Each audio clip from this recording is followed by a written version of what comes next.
The shooting in Atlanta rocked the community, and now the ripple effects are being felt across the country. The suspect says it was not a racially motivated attack, but witnesses and Asian American activists don't believe his excuse. They say it's just another of a rising anti-Asian attacks in the U.S. Good afternoon, and thank you for joining us for Local 5 News at 4. I'm Connie Fellman. Chris has the day off. New at 4, 8 people were shot and killed in Atlanta earlier this week. 6 of the victims were Asian Americans who all worked at spas the suspect frequented. He claims the attack is the result of a sex addiction he has, but many activists don't accept that explanation. They say it is one more in a wave of hate crimes against Asian Americans that has been rising lately. Hate crimes within the Asian communities in some parts of the nation are up already in this new year. In addition to the Atlanta area shootings, there was an attack on an elderly woman in San Francisco. Local 5's Eric Richards spoke with a member of the Hmong community about the precautions they're taking here.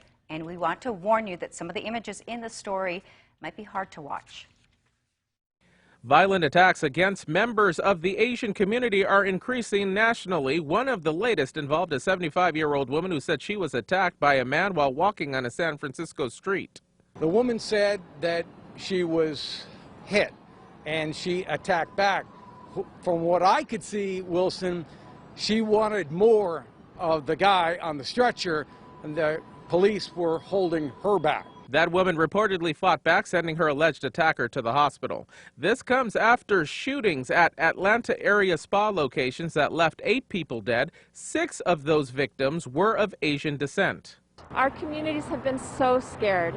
They were scared before COVID-19, but they're even more scared now. According to the Stop Asian American and Pacific Islander Hate Group, there have been nearly 3,800 reported hate incidents in the U.S. since the coronavirus pandemic began last March. Investigators in Atlanta have not called the spa shootings an act of hate as their investigation continues. Reportedly, the suspect told authorities that he had a sex addiction. We believe that he frequented these places in the past. According to the Department of Justice, locally there were 8,552 hate crimes reported in Wisconsin in 2019. 57.6% of those crimes were racially motivated. The numbers for 2020 have not been released yet, but as the numbers of cases continue to rise across the country, here locally, the Asian community is on alert. I myself, I feel pretty safe within the community, but if I step outside the community, outside of Appleton per se, I do feel vulnerable. There is special concern for the elderly in the community.